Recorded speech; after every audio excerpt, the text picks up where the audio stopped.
Hello, beautiful one. Welcome. What is it about this time of year that you just want to throw everything you have away and start from scratch? There's something so freeing about letting stuff go. Everything new feels fresh and inviting, and everything old feels a bit heavy and burdensome. I blame it on all the spring cleaning videos that YouTube serves up for me. I will say I do love a good motivational cleaning video. It can really help you get into the mindset to get stuff done. So I hope that this video can give you some of that motivation. I'll see you on the other side in the studio.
Last week's video, I painted the first layer on this painting, and this week I'm working on the second layer and bringing the details into focus. I ask myself each week, what can I share that can be helpful to someone watching? This week I thought I would focus on painting the peacock. I found myself procrastinating and putting off painting this subject because I was just not sure of how to begin. My mind had made it into this big problem that was unsolvable. The detail of all the colors and the beautiful, delicate feathers really had me intimidated. Whenever I find myself in this mindset, I sit down and I study the image, and I try to simplify the image to basic shapes. When I look at the peacock's feathers, I reduce them to circles and triangles. Then I got to work at adding the shadows to make the structure around these shapes. Once you have the structure set up, when you add your white tones on top, the optical illusion of the feathers just appears like magic.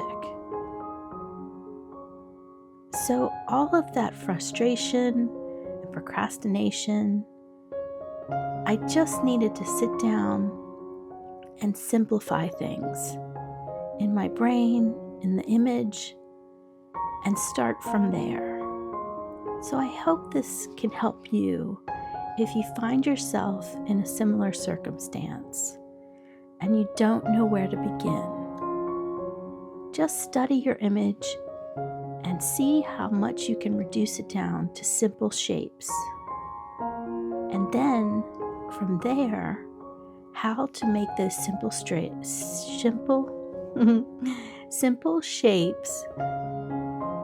the structure of what it needs to be.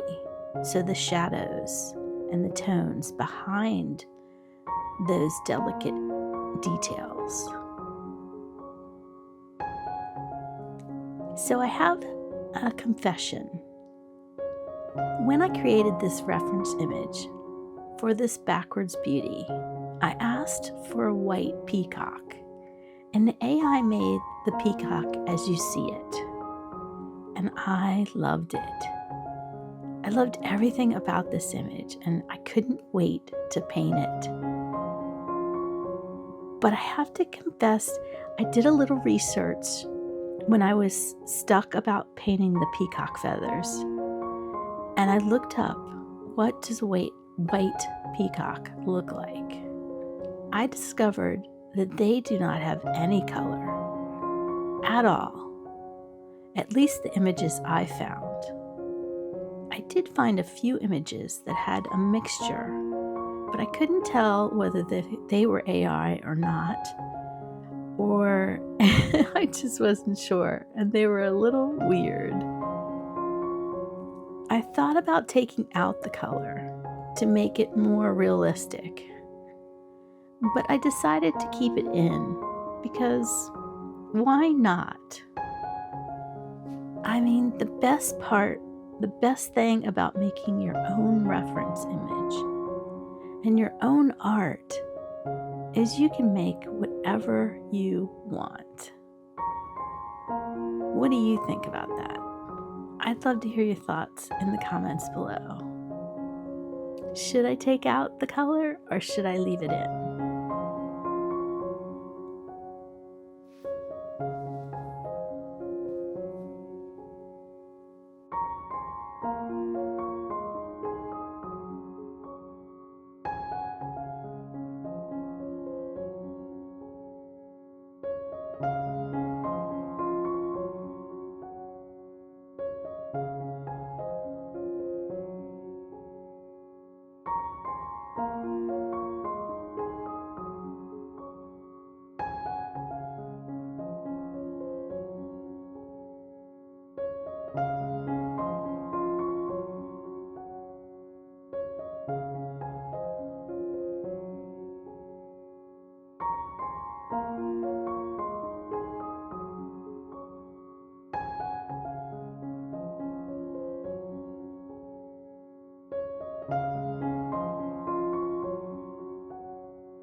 Last week I showed you the frame that this is going to go into, and it started out as a brown frame and I painted it gold, and then I wanted to add some detail, some character to make it come alive.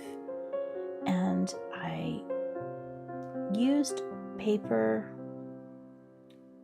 air dry clay to make a decorative border and then glued it onto the frame. And then I wanted to paint it, and I started to paint it in the gold and realized quickly that I really needed to paint it some color first so that I could get rid of all the white. So I did that in brown because the original frame was brown also.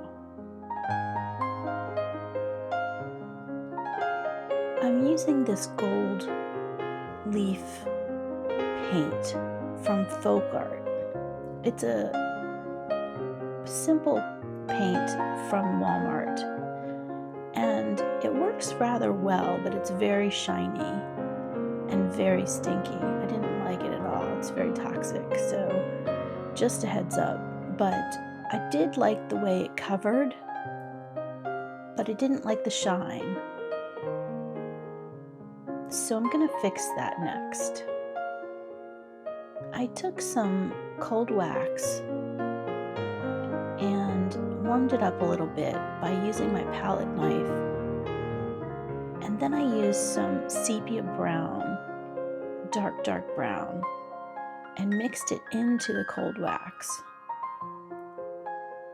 so that I could add it on top of the frame and antique it just a bit to bring the character out and to knock down that shine that I wasn't crazy about. I thought I did a really good job. Let me know if you'd be interested in seeing a step-by-step video on how I did this frame.